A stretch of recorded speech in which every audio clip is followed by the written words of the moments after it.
बिस्मिल्लाहिर्रहमानिर्रहीम। अस्सलाम वालेकुम। नवीद चौधरी स्वीडन से। दोस्तों, इस वीडियो में जल्दी आपको दो छोटी सी खबरें देनी है स्वीडन के मतलब। एक तो स्वीडन में जो है वो फैमिली के कानून को, यानी कि जो लोग यहाँ स्वीडन में रहते हैं और उन्होंने अपने बीवी बच्चों को किसी दूसरे मुल्क से लाना हो और या अपने वालिदैन को किसी दूसरे मुल्क से लाना हो, तो उस कानून को जो है वो मज़ीद सख्त करने के लिए तजावीज़ जो है वो पेश की गई हैं। और जो हुकूमत, जो कोलेशन हुकूमत है, जिसमें एसडी है और दूसरी जमातें मिल के हुकूमत कर रही हैं, उन्होंने ये तजावीज़ जो हैं वो पेश कर दी हैं और ये कमेटी को भिजवा दी गई हैं।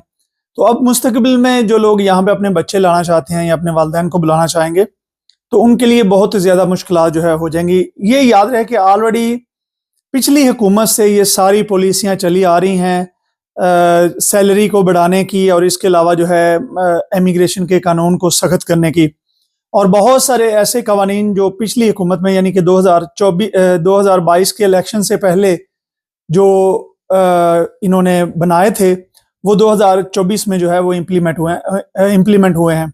तो स्वीडन में एक ये है कि यहाँ पे कानून बनते हुए थोड़ा सा टाइम लगता है। इमरजेंसी में ये फौरी कोई कानून बनाते हैं, लेकिन नॉर्मल कानून बनाते हुए इनको तकरीबन 1 से 2 साल का अरसा लग जाता है।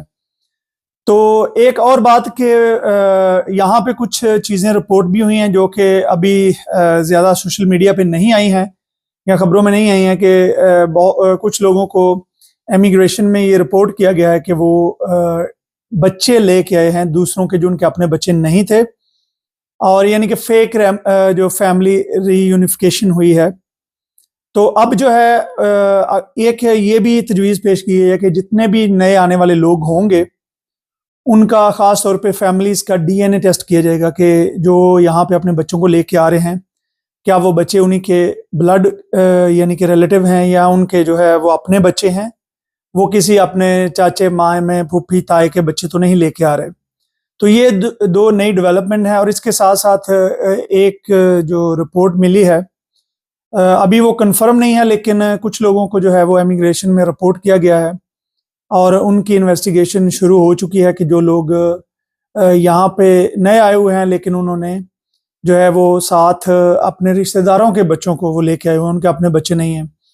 तो अगर वो चीज़ें जो हैं वो आगे जाएंगी, वो इन्वेस्टिगेशन आगे गई, तो फिर इस सूरत में अगर उन लोगों को परमानेंट रेजिडेंस मिले हुए हैं या नेशनैलिटियाँ भी मिली हुई हैं, तो वो उनकी रिवोक कर ली जाएंगी, क्योंकि ये चीज़ जो है वो एक बड़े फ्रॉड में आती है।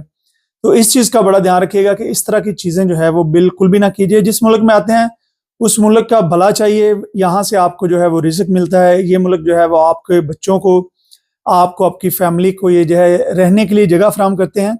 तो बेहतर यही है कि जिस मुल्क में रहा जाए उस मुल्क का भी भला किया जाए, और हत्तल वसा कोशिश की जाए कि हर किस्म के फ्रॉड और धोखे से जो है वो इज्तनाब किया जाए, और जिस सोसाइटी में आए उसकी खैर मांगें, उस सोसाइटी का भला करें।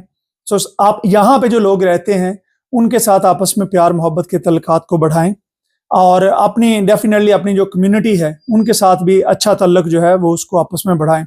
और अगर किसी से गलती कोताही हो जाती है तो उसको माफ़ करना सीखें, क्योंकि हमारे लोगों में बहुत सारी ऐसी खराबियां पैदा हो चुकी हैं कि बहुत सारे लोग जो हैं वो पुराने जो है उनके अपने ग्रुप बन गए हैं, नए लोगों के अपने ग्रुप बन गए हैं, और इसी तरह बिल्कुल डिफरेंट काम करने वालों के अपने ग्रुप बन गए हैं। तो लोग एक दूसरे से जो है, मैंने जो अक्सरियत में काफ़ी लोगों को एक दूसरे की बदखुइयाँ, एक दूसरे की गीबतें करते देखा है, सुना है।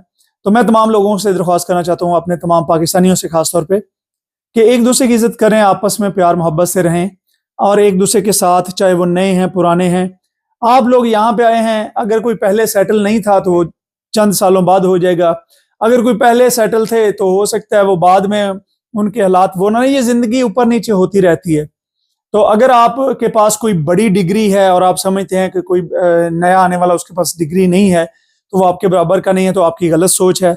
और अगर आप समझते हैं, कुछ ऐसे भी लोग हैं जो समझते हैं कि जो पढ़े लिखे लोग हैं वो अपने आप को पता नहीं क्या समझते हैं, तो उनके साथ सलाम ही नहीं लेनी।